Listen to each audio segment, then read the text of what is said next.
여러분들의 인생에 또 목회의 스승은 누구십니까? 모든 목사님들 또 인생을 살아가면서 자신에게 가장 큰 영향력을 미치는 그런 분들이 한두 분씩은 있으리라고 생각이 되어집니다. 여호수아는 40년 아니 80년 이상을 모세를 스승으로 멘토로 삼고 살아왔던 사람입니다.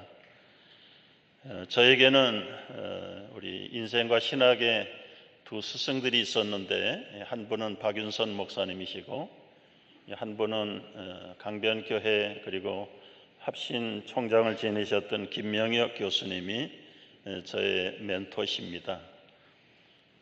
박윤선 목사님과의 제일 첫 번째 만남은 물론 신학교에서 청신대학에서부터 시작이 됐고요.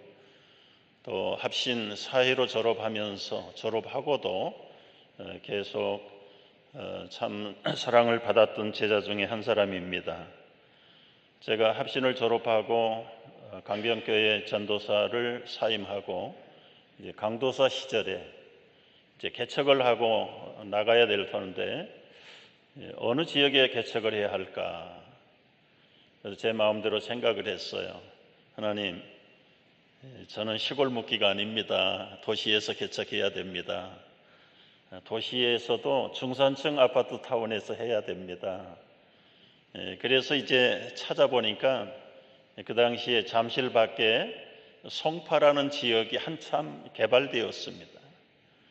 그래서 정말 1월 1일부터 12월 31일까지 1년 동안을 그 송파 지역을 샅샅이 찾아 헤맸습니다. 분양사무실, 복덕방, 할 수 있는 곳을 다 했는데 12월 31일이 돼도 아무 효과가 없었어요. 그래서 제 아내와 함께 빈 예배당에 들어가서 기도했습니다. 하나님께 묻지 않고 제 뜻대로 내 기준대로 정해놓고 1년 동안 수고한 것 회개합니다. 용서해 주십시오. 이제 내일부터 새해가 되면 하나님이 가시라고 하시는 곳에 시골이든 도시든 따지지 않고 어디를 묻지 않고 제가 가겠습니다. 회개하고 새해를 맞았습니다. 1월 3일 날 박윤선 목사님 저에게 전화를 주셨어요. 김강도사님, 몇 가정이 모여서 성경 공부 인도해달라는데 가보가서 예 갑니다. 가고 말고요. 어느 지역인데요? 박윤선 목사님 말씀하세요. 송파라던가? 저는 벼락을 맞는 줄 알았습니다. 1년 동안 제가 찾아다닐 때는 없더니 회개하고 하나님 앞에 맡겼더니 3일 만에 응답이 왔어요. 그래서 시작된 교회가 동서울로의 산성교회입니다. 제가 3년 6개월을 목회하고 아주 재밌었어요. 장년들이 270명 이상 모였습니다. 이제 어려운 교회로 가야 된다. 그래서 인천의 길병원에 채플린이 되려고 제가 인터뷰도 갔습니다. 저는 마산 결핵요양소에서 영육의 구원을 받은 사람이라 병원 원목도 괜찮겠다. 그런데 그 길로 인도하지는 않으셨고요. 김명영 목사님이 말씀하세요. 캐나다에서 목사 한 사람 필요하다는데 가보겠어요?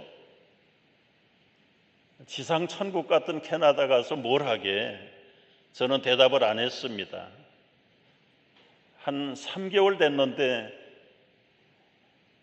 김 목사, 가부를 얘기해줘야 안 가면 다른 사람 찾을 텐데 빨리 결정을 하라고. 그래서 그때서야 구체적으로 그 교회가 어떤 교회인가 알아봤더니 인포메이션 딱 하나 들어왔어요.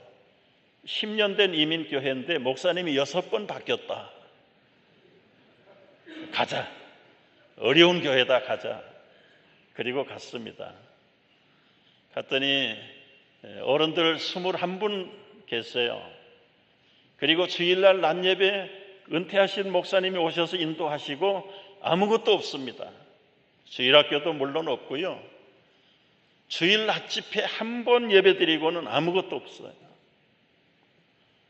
그런 교회를 맡아서 8년 반을 섬기면서 장로님들 5분 세우고 예배당 건축하고 이제 편안할 하니까 또 하나님께서 렛츠고 뉴욕 그래서 뉴욕으로 가서 지금까지 22년 뉴욕 센트럴 교회를 섬기고 있습니다. 뉴욕에 갔더니요, 하나님께서 1년 동안에 등록 교인들을 250명씩 3년 4년을 보내주세요. 그래서 2부 예배 드리던 어른들 예배를 3부, 4부, 5부까지 늘렸습니다. 어른들은 6부를 해도 괜찮을 거예요. 그런데 문제는 주일학교예요. 주일학교는 도저히 수용할 수가 없어요. 그래서 아이디어를 낸 게 시차제로 했습니다. 초등학생들과 중고등부를 나눠가지고 한 집안에 두 아이들이 있는 집안은 데려다주고 데려오고 데리러 오고 데려가고 데려다가 벌써 데리고 왔다 가면 주차장이 없어져 버리는 거예요. 그래서 학부모들이 도저히 견디지 못해서 우리 건축해야 됩니다. 건축해야 됩니다. 아니요. 제가 부임하고 3년은 지나면 그때의 건축 얘기 한번 생각해 보자. 그러면은 우리가 미리 헌금을 하겠습니다. 해가지고 180만 불을 헌금을 모았습니다. 그리고 나서 3년이 채 못 돼서 이제는 도저히 좁아서 어쩔 수가 없다. 그러면 한번 건축을 할 수밖에 없지 않겠는가. 그래서 시작된 교회 건축을 시작을 했습니다. 짧은 시간에 저희들 건축 이야기 좀 소개하고요. 말씀 나누려고 합니다. 뉴욕 시내에 벗어났어요. 네소 카운티라는 곳에 구글 맵에서 지도를 따온 겁니다. 미식 축구장 16개 만들 수 있는 26,400평을 하나님의 은혜 가운데 아주 헐값으로 샀습니다. 원래 말을 기르던 말농장입니다.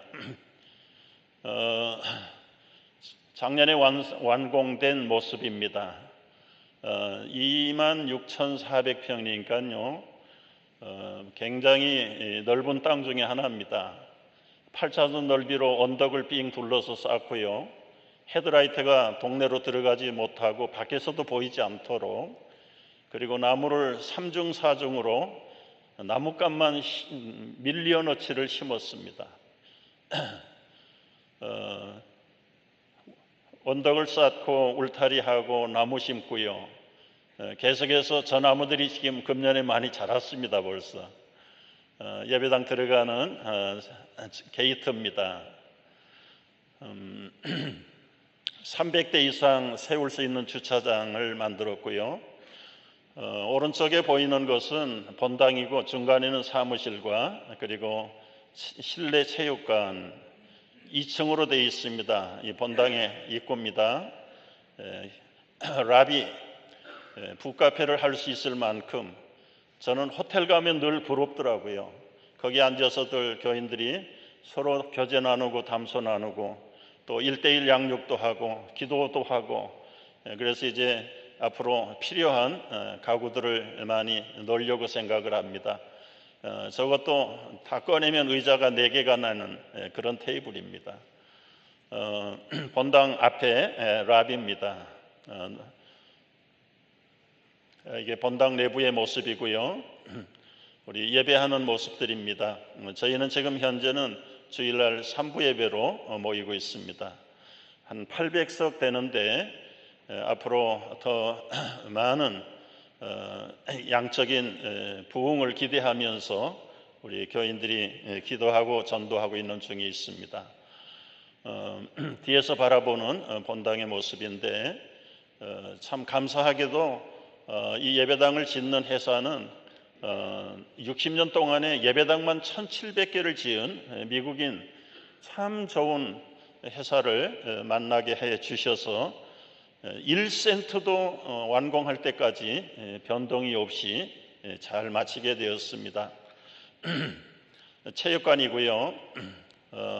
고등학교 정식 농구 코트의 사이즈의 체육관이고 때로는 이제 신교실로도 주일날은 사용하고 있습니다.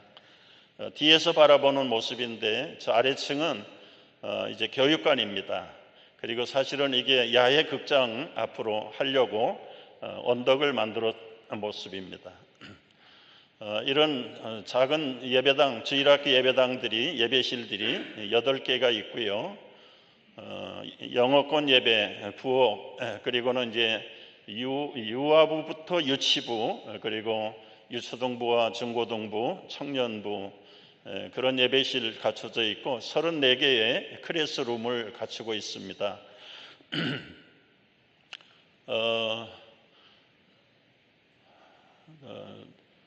파킹장은 아스팔트 된 게 300대지만 이 잔디밭에까지 세우려면은 무한대로 세울 수가 있습니다. 삥 둘러서 이 둘레길, 산책길을 만들었는데 한 바퀴 도는데 1.4km입니다. 두 바퀴만 돌면 2.8km, 아마 적당히 운동량이 될 수 있는 곳이고 이제 어린이 놀이터 나가는 길입니다. 나가면 어린이 놀이터와 또 바깥에 테니스 코트와 농구 코트가 따로 마련되어 있고 이제 간이 축구장도 만들어져 있습니다. 온 지역이 우리 자체로 지하수를 개발해서 스프링쿨러를 만들었어요. 겨울에도 예쁘고요, 밤에도 예쁘고요. 참 오리떼들이 와서 놉니다. 참 오리떼들이 한때 많이 오면 한 300마리씩 몰려옵니다. 비가 오면 하나의 호수가 생기는데 저런 호수가 6개나 있습니다. 처음에 조감도 그대로 만들어진 좋은 교회를 하나님이 주셨습니다. 이거는 이제 출구 쪽입니다. 나가는 큰 길가에서 바라다보는 전경의 모습입니다. 이 교회를 18년 동안 지었습니다. 18년 동안에 많은 스토리가 있지만은 참 어렵게 하나님의 은혜로 건축위원장이 6번 바뀌었습니다. 그 6분 건축위원장 중에는 2분이 천국에 가셨습니다. 모함을 받아서 뇌출혈로 천국을 가신 분도 계시고 몸이 연약하여 병들어서 떠나신 분도 계십니다. 여러분 한 분 한 분 건축위원장이 바뀔 때마다 엄청난 스토리를 쓸 수 있는 사건들이 벌어졌고요. 참 큰 일을 하려고 할 때 큰 시험이 있었구나 하는 것들은 여러분도 목회를 하시면서 또 인생을 살면서 많이 체험을 했으리라고 생각이 되어집니다. 저는 한 사람 형제도 없고 연고자도 없는데 그냥 어려운 때 찾아가자고 해서 아까 말씀드린 대로 토론토에 갔습니다.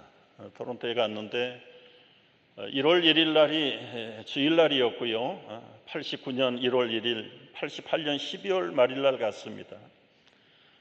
취임 예배 겸 주일 예배를 드리고 그리고는 망망하더라고요. 그래서 교회에 큰 15인승 밴 버스를 몰고 혼자서 예수원이라는 기도원을 찾아가서 기도하고 이민 목회를 시작해야 되겠다. 그리고 몰고 나왔어요.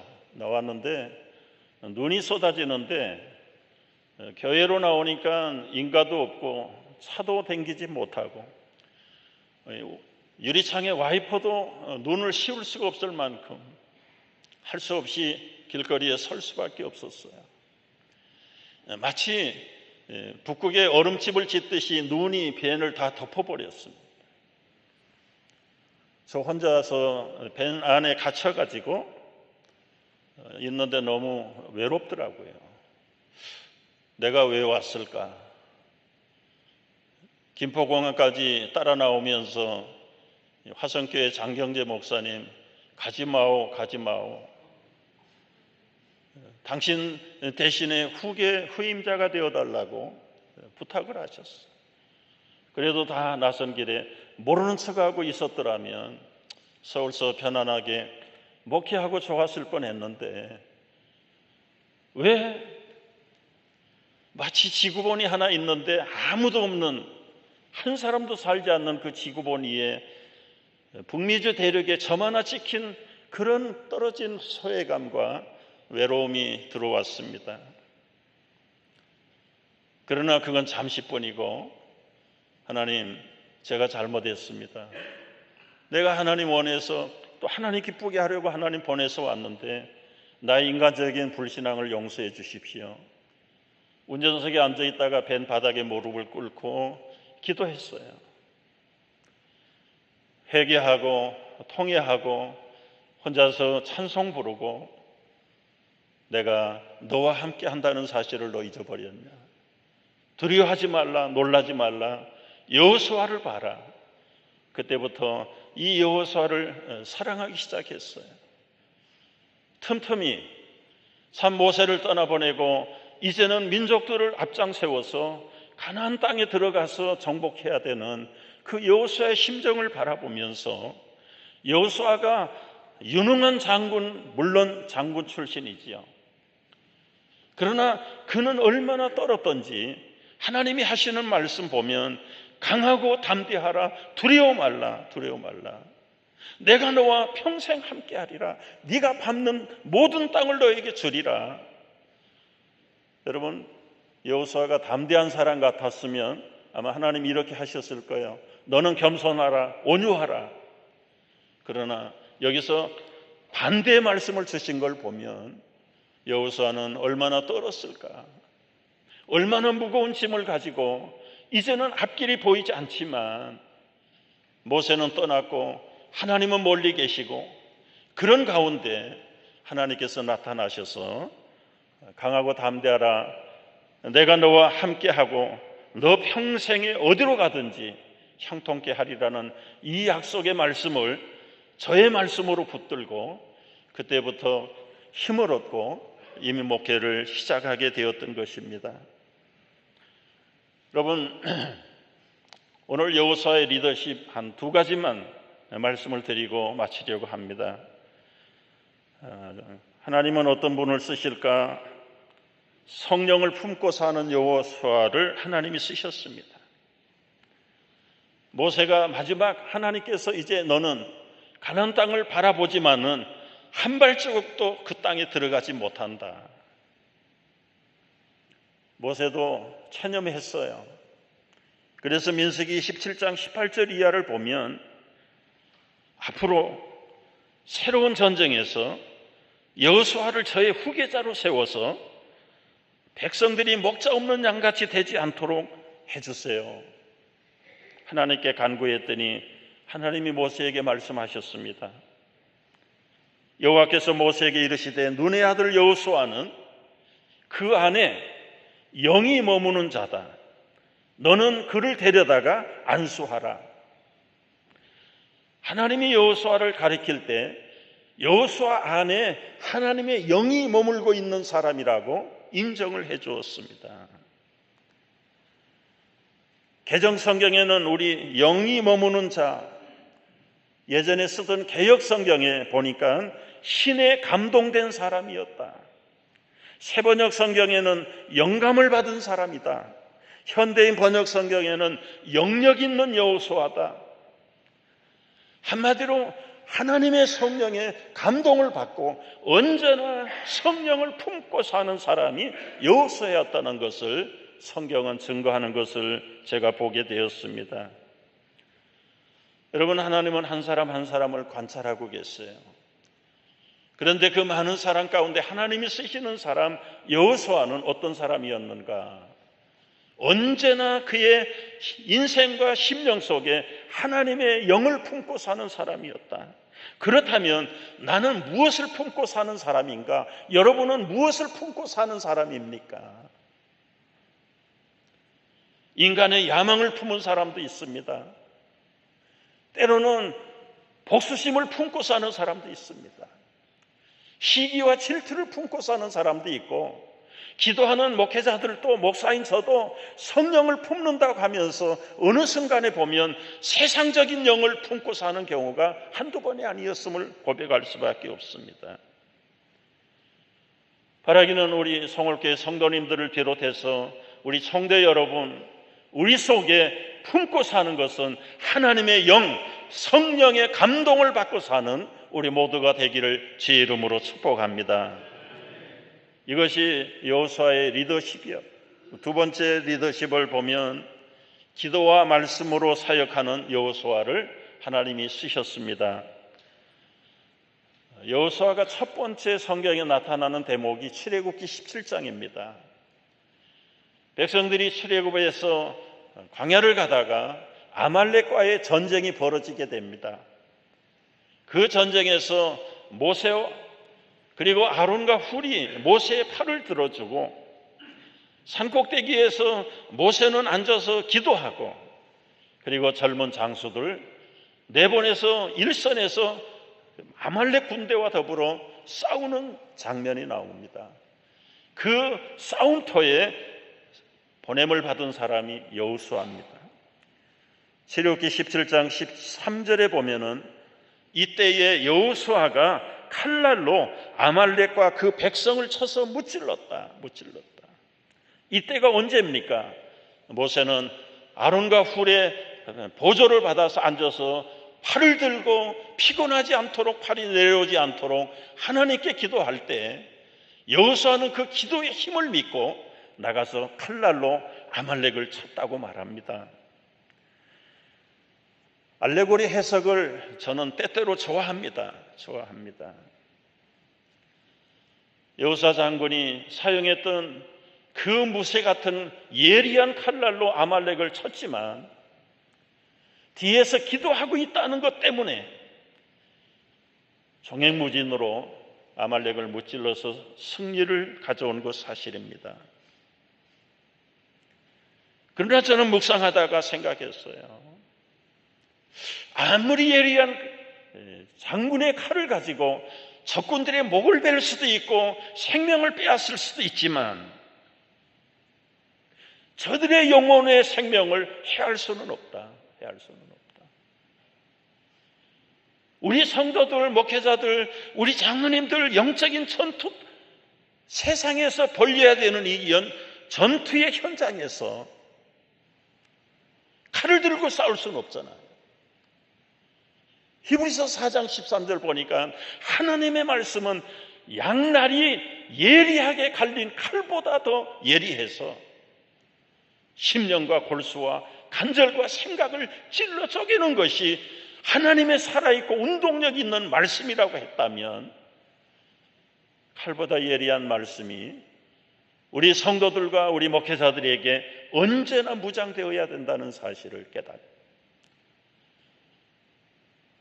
여러분, 원자탄을 100개를 터뜨려도 사람은 변화되지 못하고, 그러나 하나님 말씀이 한번 떨어질 때 그 다이너마이트보다 더 강력한 두나미스의 복음의 말씀이 그 인생을 깨뜨리고 뒤집어 놓고 새로운 사람을 만들어가는 것이 오늘 우리의 손에 들려주신 복음의 칼날 같은 말씀인데, 배후에서 기도하는 성도들의 기도가 있다고 해도, 기도하는 가족들과 부모님들이 있다고 해도 이 말씀의 칼을 예리하게 쓰지 못한다면 거기에는 아무런 영적인 역사가 일어나지 않는다는 사실을 발견했습니다. 강하고 담대하고 두려워하지 말라고 말씀하셨지만 행동하는 칼날이 없다면 이 말씀은 아무리 두꺼운 말씀이라도 기록된 말씀에 지나지 않는다. 여러분, 우리가 이미 다 체험한 것입니다만 성경의 하나님 말씀이지만 이 말씀은 기록된 말씀이 있고 살아있는 말씀이 있어요. 리튼 워드가 있고 리빙 워드가 있는데, 굳이 헬라어로 말하면 기록된 말씀은 로고스입니다. 로고스. 덮으면 책이고 펼쳐야 책이지. 그 이상 기록된 말씀은 그냥 로고스는 그 이상 그 이하도 아니다. 그렇다면 이 리빙 워드가 되도록 하려면, 살아있는 말씀이 되고 로고스가 레마가 되려고 하려면 어떻게 해야 할 것인가? 어떻게 해야 될 것인가? 이 기록된 말씀을 행동하는 말씀으로 바꾸고 실천하는 말씀으로 바꿔야 된다는 것입니다. 저는 합신 출신 목회자로서 늘 우리 동문들과 그리고는 우리 합신을 볼 때 안타까운 부분 하나를 늘 마음속에 품어요. 세상에 믿음 없는 사람들도 자기들의 야망과 배짱을 가지고 자기들의 뜻을 이루는 일들이 얼마나 많습니까? 그런데 가장 해박한 하나님의 말씀과 신학으로 훈련을 받은 우리 합신 출신 목회자들이 어느 신학교보다 수준 높은 신학을 배웠고 성경을 배웠는데 왜 행동하는 칼날이 부족할까?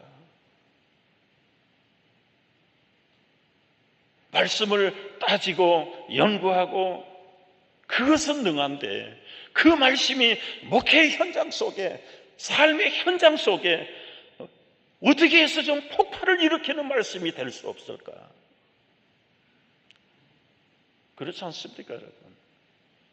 하나님 믿지 않는 야망의 불신자들도 자기들의 야망과 배짱을 가지고도 자기들의 꿈을 일으키는 일들이 비일비재한데, 천지를 지으신 하나님, 나를 사랑하셔서 당신의 독생자를 값없이까지 내어주시면서 사랑하신 그 하나님의 아버지의 종들로, 자녀들로 부름받은 성도들이 왜 그렇게 능력 있는 삶을 못 사는가? 돌아가서 많이 고민하셔야 됩니다. 많이 고민해 보셔야 돼요.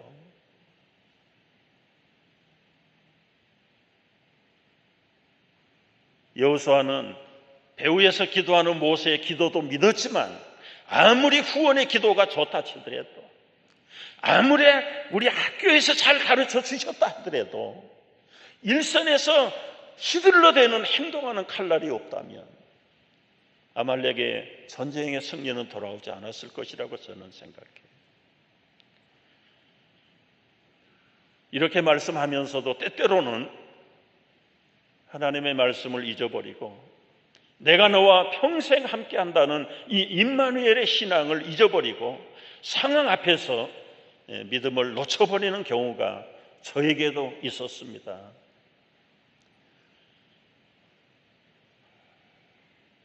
18년 동안 14년 만에 건축 허가를 받았어요. 그리고 4년 동안 공사했습니다.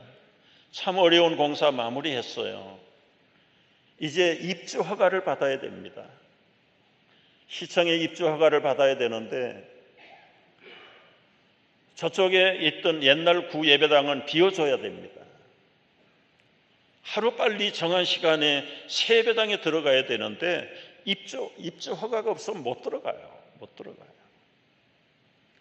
그래서 우리 건축회사가 이제는 다 완공됐다는 사인을 해줘야 되는데 사인해 주겠다는 연락 대신에 우리는 팍팍 긁어서 한국 돈으로 말하면 한 300억 공사를 끝낸 겁니다. 이제는 아무것도 없는 바닥이에요. 그런데 계산하지 않았다는 추가 청구서가 70몇만 불짜리가 왔어. 한국 돈으로 따지면 7억 원이. 건축위원들이나 장로님들이나 담임 목사도 앞이 캄캄해지더라고요. 이것을 일주일 후에 오후 5시까지 주지 않으면 입주 허가 신청서에 사인을 안 하겠다는 거예요. 사인을 안 하면 이게 어떻게 됩니까? 이게 다 돈 못 받은 회사들이 소송을 제기하고 이게 완전히 파산될 지경이에요. 담임 목사는 장로님들 염려하지 말고 기도합시다. 우리 건축위원들 염려하지 말고 기도합시다. 말은 해놓고요. 저는 밖에 나갈 힘도 없습니다. 제 집에 서재에 틀어박혀가지고 가슴이 두근두근두근 했다가 얼굴이 빨갛게 달아올랐다가 기도하면 또 잠시는 괜찮은데 또 이걸 어떡하나. 마감 날짜는 하루 이틀 사흘씩, 이제 이틀밖에 남지 않았어요. 어느 성도 교인 가운데 성도가 카톡을 보냈어. 목사님, 제가 이 찬송을 듣고 일주일 동안 힘을 얻었습니다. 목사님도 보시면은 힘이 나실 겁니다. 그래서 유튜브에 찬송을 틀었는데 무슨 찬송인지 지금도 몰라요. 보이지 않는 거예요. 들리지도 않는 거예요. 그냥 마음속에 염려만 가득하고, 그 성도가 보내준 찬송은 끝났어요. 그리고는 유튜브가 자동으로 다른 찬송이 올라왔어요. 딱 올라왔는데 첫 번째 배경 그림이 김주근 목사님이 딱 뜨시는 거예요. 그러면서 찬송이 이어나가는데 74 엑스폴로 여의도 눈에 익은 그림이, 그리고 나서는 그 다음에 올라오는 장면을 보고 저는 벼락을 맞는 줄 알았어요. 아래층에 있는 아내를 불러서 여보 빨리 올라오. 여의도 엑스폴로 74가 끝나고 돌아가면서 어느 CCC 형제가 오더니 같이 기도하자 그래서 손을 잡고 기도하는 저의 모습, 43년 전에 저의 모습을 제가 그때 봤습니다. 27살 때고요. 제 아내하고 저 옷 입고 교제할 때니까 아내도 한눈에 알아보더라고요. 꽤 날씬했죠? 그때는 다 장발이었습니다. 그때 저에게 무슨 기도를 했는지는 모르지만 그때 이후에 남아있는 주님의 음성 한마디, 내가 너와 평생 함께하리라. 그 말씀 잃어버리고 있었는데 이 염려하는 순간에 저 장면을 보면서 내가 너와 함께한다. 거짓말처럼 모든 염려가 다 사라지는 거예요. 다 사라져요. 얼마나 마음이 평안한지요. 그리고는 마감 일자가 돼서 예스가 됐어요. 7억 원이라고 하는 돈 1센트도 내지 않고 모든 것이 다 끝났습니다. 할렐루야. 어떻게 끝났는지는 제가 또 다음 시간이 없어서 그 회사에서 반은 탕감해 줬어요. 그리고 반이 남았는데 하청에서 35개 회사의 대표들을 만나서 탕감을 요청하라는 거예요. 여러분, 한국이나 미국이나 이 건물 공사하는 분들은 다 좀 미안합니다. 표현이. 그저 노가다 기질들이 있어요. 돈 안 주면 그냥 막 덤비는 거예요. 그냥 소송하는 거예요. 근데 한 사람 한 사람을 만나가지고 다 설득하는데요.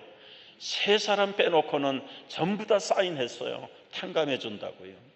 그 3사람도 결국은 교회가 텍스 디덕터블이라고 그래서 세금 감면 혜택 해주는 조건으로 해서 35개 하청회사에 1센트도 주지 않고 7억 원 이상의 모든 빚을 깨끗하게 탕감하고 입주 허가를 받았습니다.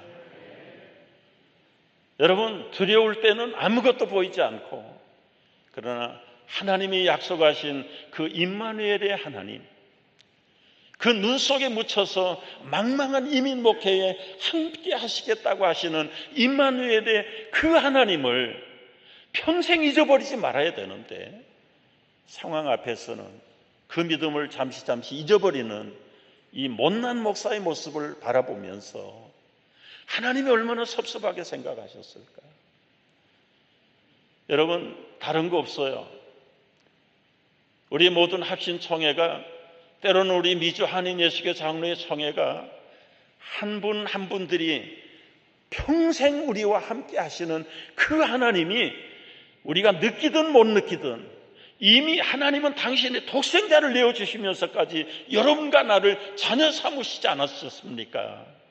그 하나님을 굳게 붙잡고 그분의 약속을 굳게 붙잡고 우리 평신도는 평신도대로, 목사님은 목사님대로, 장로님은 장로님대로 총회가 오늘 이 시대에 우리를 바라보시면서 요구하시는 여호수아의 사명을 감당하게 될 때 하나님이 도우시고 승리하게 하실 줄로 믿습니다. 기도하겠습니다. 할렐루야. 하나님 아버지, 오늘 이 자리에 저희와 함께 하시는 주님, 나를 불러내실 때 함께 하시마 약속하신 그 주님, 동일한 주님이심을 믿습니다. 여호와의 하나님이 나의 하나님, 우리의 하나님이 되어 주실 줄을 믿사오니 이제는 살아있고 운동력이 있는 하나님의 말씀의 검을 가지고 하나님이 어두운 시대에 행동하는 양심으로 힘있게 달려나가는 우리 모두가 되게 하여 주시옵소서. 예수님의 이름으로 감사하며 기도하옵나이다. 아멘.